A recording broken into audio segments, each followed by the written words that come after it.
সকলকে নমস্কার এবং আমাদের যারা পশ্চিমবঙ্গকে গর্বিত করেছেন আমার প্রিয় ছাত্রছাত্রীগণকে শুভেচ্ছা এবং শুভাশিস জ্ঞাপন করি। দেখুন, আমাদের এই নবনির্বাচিত নবগঠিত নবদায়িত্বপ্রাপ্ত সরকারের আজকে কার্যত একটি প্রথম কর্মসূচি, প্রকাশ্য কর্মসূচি, যে কর্মসূচিটাতে আমরা আমাদের এই মহান পশ্চিমবঙ্গের এই 2026 শিক্ষাবর্ষে সদ্য প্রকাশিত বিভিন্ন বোর্ডের যে আমাদের ফলাফল, তাতে যারা রাজ্যের এবং শিক্ষাঙ্গনের মুখ উজ্জ্বল করেছেন তাদেরকে শুভেচ্ছা দেওয়ার মধ্য দিয়ে আমরা এই কর্মসূচি সূচনা করতে পেরে অত্যন্ত প্রীত, আনন্দিত এবং গর্বিত। আমি ধন্যবাদ জানাবো আয়োজক দপ্তর, আমাদের স্কুল এডুকেশন ডিপার্টমেন্টের যারা এর সমগ্র ব্যবস্থাপনা করেছেন তাদেরকে প্রথমে ধন্যবাদ জানাবো। আমাদের মঞ্চে উপবিষ্ট আছেন, আপনারা তার বক্তব্য শুনেছেন, অতি সংক্ষেপে তিনি খুব একটি উচ্চমানের বক্তব্য তিনি রেখেছেন। তিনি এই রাজ্যের একজন অত্যন্ত দায়িত্বশীল একজন ব্যক্তিত্ব, বাঙালি সংস্কৃতির যিনি এগিয়ে নিয়ে যাওয়ার একজন পুরোধা, রাজ্যসভার মাননীয় সাংসদ আমার অগ্রজ শ্রমিক ভট্টাচার্য মহোদয়, যিনি তার বক্তৃতার মধ্য দিয়ে আমাদের আগামী প্রজন্মের যারা নেতৃত্ব দেবেন সমাজের, তাদেরকে উৎসাহিত করেছেন এবং ভারতের অতীত, বাংলার ঐতিহ্যের অনেকগুলি কথা ধরে ধরেছেন। তাকে বিশেষভাবে আমি কৃতজ্ঞতা জানাই। আমাদের অনেক অধ্যাপক শিক্ষক বিধায়কবৃন্দ এসেছেন, আমার কলিগ, তাদেরকে আমি ধন্যবাদ জানাচ্ছি। আমাদের উপস্থিত আছেন আমাদের সিনিয়র আইএএস, মুখ্যমন্ত্রীর অন্যতম পরামর্শদাতা সুব্রত গুপ্ত মহোদয়, এর বাইরেও মাননীয় Binod Kumar, additional chief secretary school education এবং হায়ার এডুকেশন ডিপার্টমেন্ট, মাননীয় Anup Agarwal, ACS technical education, মাননীয় পিবি সেলিম, প্রিন্সিপাল সেক্রেটারি আমাদের মাদ্রাসা এডুকেশন ডিপার্টমেন্ট, এবং অন্যান্য অনেক আধিকারিকরা রয়েছেন, তাদেরকেও ধন্যবাদ। আমি কতগুলো কাজের কথা আপনাদের কাছে বলি। প্রথমেই তো আপনারা সবাই অংশগ্রহণ করেছেন, অভিভাবকরা অনেকে এসেছেন, আমার আচার্যগণ এসেছেন বিভিন্ন বিদ্যালয় থেকে, সংবাদ মাধ্যমের প্রতিনিধিরাও এসেছেন, সকলকে স্বাগত।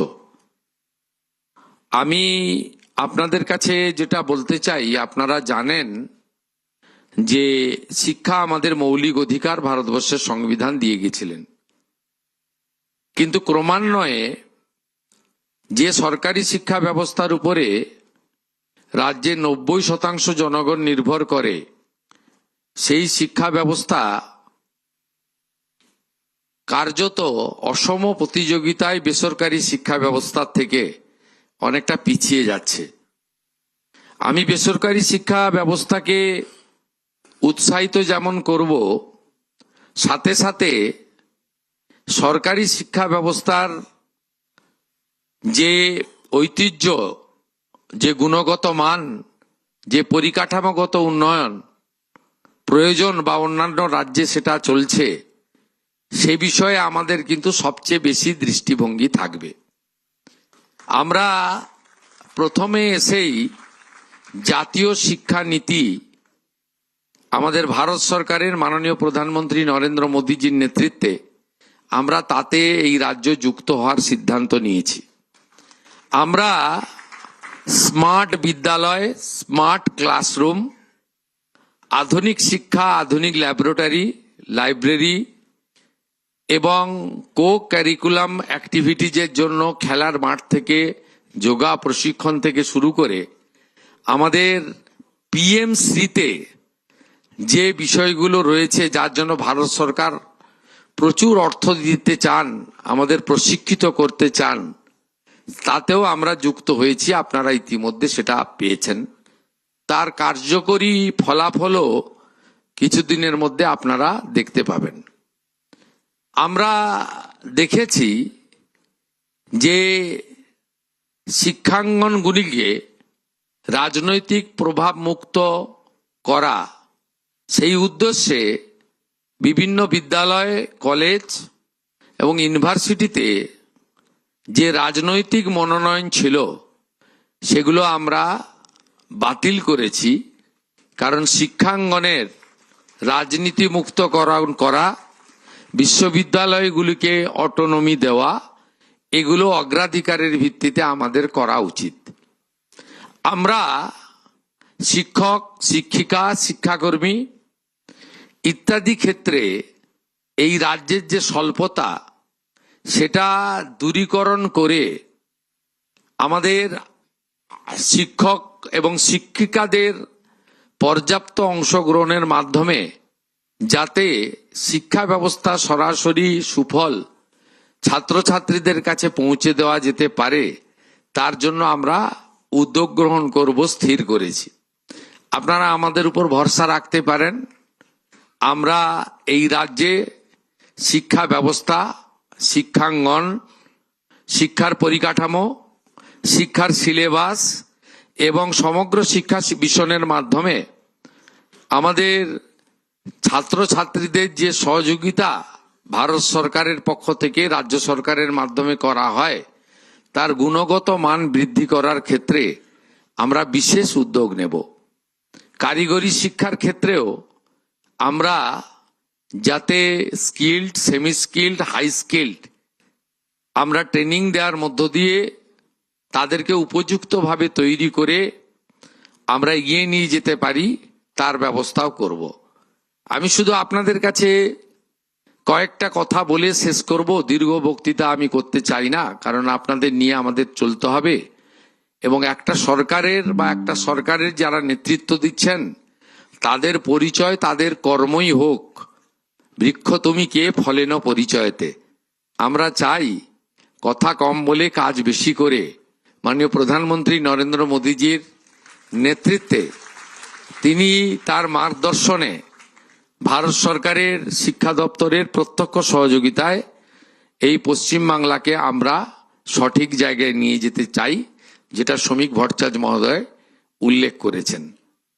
আমরা যেমন চাই যে প্রকৃত শিক্ষা গ্রহণ করে, আধুনিক শিক্ষা গ্রহণ করে আপনারা নিজেদেরকে উপযুক্তভাবে স্বনির্ভর হিসেবে রূপে গড়ে তুলে নিজের পরিবারের, সমাজের অর্থনৈতিক দায়িত্ব গ্রহণ করবেন, সাথে সাথে যে শিক্ষার কথা স্বামী বিবেকানন্দ ভেবেছিলেন যে শুধুমাত্র পুঁথিগত শিক্ষা বা পরীক্ষায় কৃতকার্য হওয়ার মধ্য দিয়ে নিজেকে সীমাবদ্ধ না রেখে এমন শিক্ষায় শিক্ষিত হওয়া উচিত যে শিক্ষার মাধ্যমে নিজের চরিত্র গঠিত হয়, মনের বল বৃদ্ধি পায়, বুদ্ধিবৃত্তি বিকশিত হয় এবং মানুষ স্বাবলম্বী হয়ে উঠতে পারে।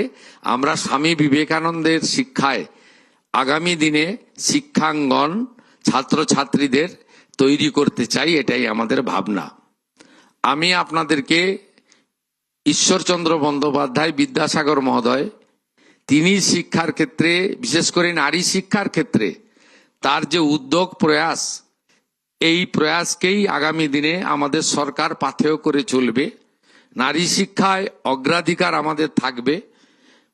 বালিকা বিদ্যালয়গুলি, মহিলা কলেজগুলি, মহিলা ইউনিভার্সিটিগুলিকে আমরা বিশেষভাবে আমরা তাদেরকে উৎসাহিত করব, এই বিষয়ে আমাদের অগ্রাধিকারের মধ্যে থাকবে।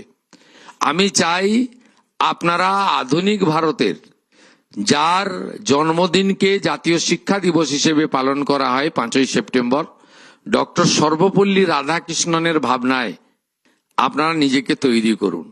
আপনারা মাঝে মাঝে স্মার্ট মোবাইল ফোনে আপনারা এপিজে আব্দুল কালাম জি, ভারতবর্ষের প্রাক্তন রাষ্ট্রপতি প্রয়াত, তার বক্তৃতাগুলো শুনুন, তার ক্লাসগুলো, তার ইন্টারেকশন, প্রশ্ন উত্তরগুলো শুনে নিজেকে সুন্দরভাবে তৈরি করুন, গড়ে তুলুন।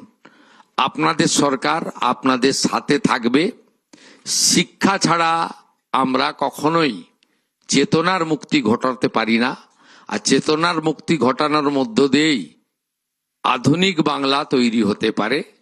এই বাংলাতে এত এত মেধা সম্পন্ন লোকজন রয়েছে যারা ইউরোপের ইউনিভার্সিটিগুলোতে গিয়ে নেতৃত্ব দিচ্ছেন। আমরা চাইব আমাদের সরকারের লক্ষ্য মেধা আমাদের কাছেই থাকুক, সেই মেধাকে কাজে লাগিয়ে উন্নত বাংলা, প্রকৃত সোনার বাংলা, কবিগুরুর ভাবনায় বাংলা, স্বামী বিবেকানন্দের স্বপ্নের বাংলা আগামী দিনে যাতে আমরা তৈরি করতে পারি। আপনাদের সকলকে শুভেচ্ছা জানিয়ে আমি আমার এই আজকের কর্মসূচির মাধ্যমে সরকারি শিক্ষা ব্যবস্থা বা রামকৃষ্ণ মঠ ও মিশন সহ যে সমস্ত সেবা প্রতিষ্ঠানগুলি, সামাজিক প্রতিষ্ঠানগুলি শিক্ষা ব্যবস্থা পরিচালনা করেন তাদেরকে তো উৎসাহিত করব।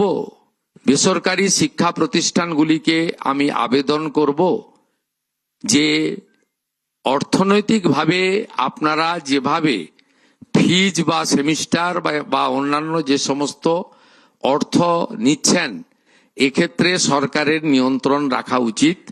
আপনারাও এখন থেকে ভাবতে শুরু করুন, এমন কোনো কাজ করবেন না যাতে সরকার বিব্রত হয়, কোনো সাধারণ বাড়ির ছেলে মেয়েরা তারা অসুবিধার মধ্যে পড়ে, এটা করবেন না।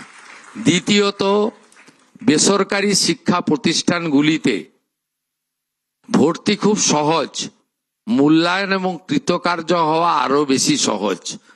দয়া করে মূল্যায়নের ক্ষেত্রে একটু সঠিক যত্নবান হন। মেধা অনুযায়ী তার মূল্যায়ন হওয়া দরকার রয়েছে, নইলে প্রতিযোগিতায় যখন আমাদের সরকারি শিক্ষা ব্যবস্থার ছাত্রছাত্রীরা যাচ্ছে, তারা তখন বেসরকারি শিক্ষা ব্যবস্থার সাথে অসম প্রতিযোগিতায় ছিটকে যাচ্ছে, এঁটে উঠতে পারছে না। এক্ষেত্রেও একটা সুস্থ প্রতিযোগিতা থাকা দরকার। আমরা আমাদের সাথে এবারে অনেক শিক্ষক, অনেক অধ্যাপকরা বিধায়ক নির্বাচিত হয়ে এসেছেন। আমাদের দপ্তরগুলিতে অত্যন্ত দক্ষ সিনিয়র এক্সপিরিয়েন্স আধিকারিকরা রয়েছে। আমরা একসঙ্গে সবাইকে নিয়ে ভয়কে করব আউট, ভরসাকে করব ইন, আমরা ভালো করব। আর আমার প্রিয় ছাত্রছাত্রীরা স্বামী বিবেকানন্দের মহান মন্ত্রে আপনারা চড়ুইবতী চড়ুইবতী বলে এগিয়ে যাবেন। বাংলা বাঙালির প্রতি নিজের পরিবারের মতো দায়িত্ব পালন করবেন। আপনাদের সরকার আপনাদের সাথে আছে। আজকেই ক্যাবিনেট সিদ্ধান্ত নিয়েছে সমস্ত ধর্মীয় ভাতা বন্ধ করে বিবেকানন্দ মেরিট স্কলারশিপ যোজনা চালু করবে। ওই অর্থে আমাদের অর্থনৈতিকভাবে দুর্বল সমস্ত ছাত্রছাত্রী বর্ণ ধর্ম নির্বিশেষে, দলমত নির্বিশেষে তাদের অভিভাবকরা মুখ্যমন্ত্রীর দপ্তরে, শিক্ষা দপ্তরে যোগাযোগ করবেন।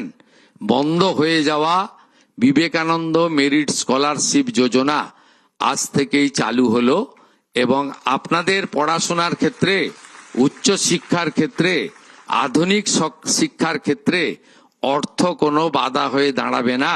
এটা রাজ্যের মুখ্যমন্ত্রী হিসেবে আমার নেতা রাজ্যসভার সাংসদ শ্রমিক ভট্টাচার্যকে সাক্ষী রেখে আপনাদের কাছে আমি ঘোষণা করে গেলাম। সবাই ভালো থাকবেন। ভারত মাতা কি।